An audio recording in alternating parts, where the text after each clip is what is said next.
महाभारत के युद्ध में आपने देखा होगा कि जब कर्ण और अर्जुन के बीच में युद्ध चल रहा था, तो जो कि अश्वसेन नाम का नाग था वो अर्जुन को मारने का प्रयास करता है और इसके लिए वो कर्ण के बाण पर बैठ जाता है और जो कि अर्जुन था उसको मारने का प्रयास करता है। लेकिन वहीं पर जो कि भगवान श्री कृष्ण थे वो रथ का पहिया नीचे धंसा देते हैं और जो कि अर्जुन थे उसके प्राण बचा लेते हैं। लेकिन जो कि अश्वसेन नाम का नाग था वो अर्जुन को मारने का प्रयास क्यों करता है, आज हम इसी चीज के बारे में जानेंगे।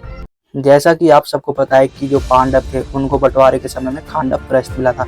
खांडव प्रस्थ को इंद्रप्रस्थ बनाने में जो कि पांडव थे उन्होंने बहुत ज्यादा संघर्ष भी करा था। खांडव प्रस्थ बना इंद्रप्रस्थ और जो कि इंद्रप्रस्थ आज के समय में दिल्ली के नाम से जाना जाता है। और जो कि खांडव प्रस्थ था, कहा जाता है कि उसको इंद्रप्रस्थ बनाने के लिए जो कि अर्जुन थे उसने उसमें आग लगा दी थी। और वहीं पर जो कि खांडव प्रस्थ थे, कहा जाता है कि उसमें बहुत सारे जीव जंतु भी रहते थे और जो कि खांडव प्रस्थ था उसी में तक्षक नाग भी रहता था। और वहीं पर जब अर्जुन ने उसमें आग लगाई तो कहा जाता है कि उस समय में जो कि तक्षक नाग था वो वहां पर नहीं था। और जो कि तक्षक नाग है वो कहा जाता है कि जो इंद्रदेव है उसका मित्र भी था, जो कि अर्जुन के ही पिता है। लेकिन जब उसने आग लगाई तो कहा जाता है कि उस समय में तक्षक नाग वहां पर नहीं था, लेकिन जो कि उसकी पत्नी थी वो उस समय में वहीं था और जो कि उसका पुत्र अश्वसेन था वो भी वहीं था। कहा जाता है कि जो अर्जुन था उसने जो कि तक्षक नाग की पत्नी थी उसको वहां पर मार दिया था। अर्जुन जब अश्वसेन की मां को मार देता है तो जो कि अश्वसेन था, कहा जाता है कि वो तो वहां से बच निकलता है लेकिन उसकी मां मर जाती है। वहीं पर जो कि अश्वसेन था उसको इतना पता था कि जो अर्जुन है उसने उसकी मां को मार दिया है।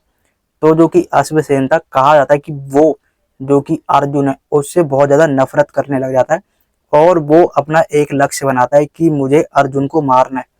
अर्जुन ने खांडव प्रस्थ जला दिया और जो कि उसकी माँ थी उसको भी मार दिया था। इसलिए जो कि अर्जुन था उससे जो कि अश्वसेन नाग था जो कि तक्षक का पुत्र कहा जाता है वो बहुत ज्यादा नफरत करने लग जाता है और अर्जुन को मारने का वो लक्ष्य बनाता है कि मुझे अब अर्जुन को मारना ही है। और वहीं पर जो कि पांडव थे उन्होंने जो कि देवशिल्पी विश्वकर्मा है उनकी सहायता और भगवान श्री कृष्ण की सहायता से जो कि खांडव प्रस्थ था उसको इंद्रप्रस्थ बनाया, जो कि आज के समय में दिल्ली के नाम से जाना जाता है। इंद्रप्रस्थ जो कि पांडव वहां पर रहते थे और वहीं पर जो कि इंद्रप्रस्थ था जो कि युधिष्ठिर था वो उसको भी हार जाता है। जब जो कि दुर्योधन और जो कि युधिष्ठिर थे उनके बीच में जब चौसर का खेल चलता तो जो युधिष्ठिर थे वो इंद्रप्रस्थ अपने भाई अपनी पत्नी और खुद को भी वो हार जाता है। और जो कि द्रौपदी थी उसी सभा में उसका चीरहरण भी होता है जो कि महाभारत का सबसे बड़ा कारण भी बनता है। लेकिन वहीं पर जब महाभारत का युद्ध शुरू होता है तो जो कि अर्जुन थे वो शुरुआत में तो कर्ण से नहीं लड़ते हैं क्योंकि भीष्म पितामह ने उन्हें मना करा था कि जब तक मैं युद्ध में हूं तुम वहां पर नहीं आओगे।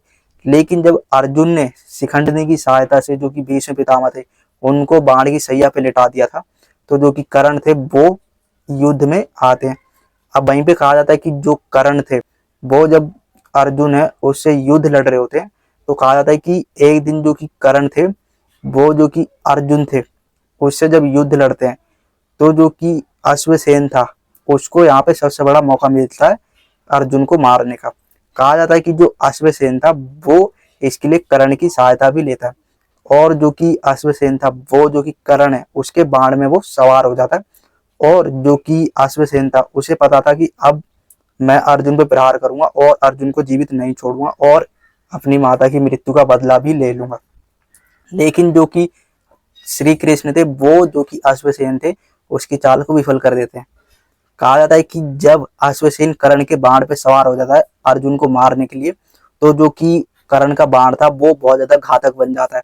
और जो कि कर्ण जब उस बाण को अर्जुन पे छोड़ता है तो जो कि भगवान श्री कृष्ण थे उनको तो पता चल जाता है कि अगर ये अर्जुन को लगा तो अर्जुन नहीं बचेगा। कहा जाता है कि जो भगवान श्री कृष्ण थे वो यहाँ पे छल कर देते हैं और जो कि रथ का पहिया था वो जमीन में धंसा देते हैं। और जो कि अश्वसेन नाम का नाग था जो कि बाण के रूप में आया हुआ था, बाण के ऊपर बैठा हुआ था, वो अर्जुन के कहा जाता है कि मुकुट मात्र को छू के निकल जाता है और जो कि अश्वसेन था उसका प्रयास यहाँ पे विफल हो जाता है।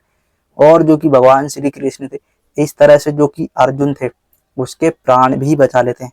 अगर भगवान श्री कृष्ण नहीं होते तो जो कि अश्वसेन जो कि तक्षक नाग का पुत्र था वो जो कि अर्जुन था उसको जीवित नहीं छोड़ता क्योंकि उसका एक ही लक्ष्य था कि मुझे अर्जुन को मारना है क्योंकि इसने मेरी माता को मार दिया है खांडवप्रस्थ वन जलाते समय। तो जो कि अश्वसेन था वो कर्ण के बाण पे सवार होता है, लेकिन जो भगवान श्री कृष्ण थे वो अर्जुन की सहायता कर देते हैं, रथ का पहिया ही नीचे धंसा देते हैं। यहाँ पर जो कि भगवान श्री कृष्ण थे वो अर्जुन की सहायता कर देते हैं, नहीं तो जो कि अर्जुन था वो वहीं पर मर जाता। देखा जाए तो महाभारत के युद्ध में जो कि भगवान श्री कृष्ण थे उन्होंने जो कि कर्ण था उससे ही नहीं बल्कि और भी योद्धा थे उनसे भी अर्जुन की सहायता करी थी। अर्जुन जो कि एक सबसे अच्छे योद्धा तो थे, लेकिन महाभारत के युद्ध में देखा जाए तो बहुत शक्तिशाली योद्धा थे जो कि कौरव पक्ष की तरफ से थे और पांडवों से युद्ध लड़ रहे थे। अगर भगवान श्री कृष्ण नहीं होते तो जो अर्जुन थे वो शायद मृत्यु को प्राप्त हो जाते और जो कि महाभारत का युद्ध था उसका परिणाम कुछ और ही निकल जाता, और जो हम आज के समय में जानते हैं उसका परिणाम शायद कुछ और होता और हम कुछ और ही इतिहास को जानते और हम इतिहास को किसी और नजरिए से ही देखते। तो ये थी अश्वसेन नाग की कहानी, जो अर्जुन को मारने के लिए कर्ण के बाण पे सवार हो जाता है, लेकिन जो कि भगवान श्री कृष्ण थे वो जो कि अर्जुन थे उसको बचा लेते हैं, रथ का पहिया ही वो नीचे धंसा देते हैं जिससे रथ नीचे हो जाता है।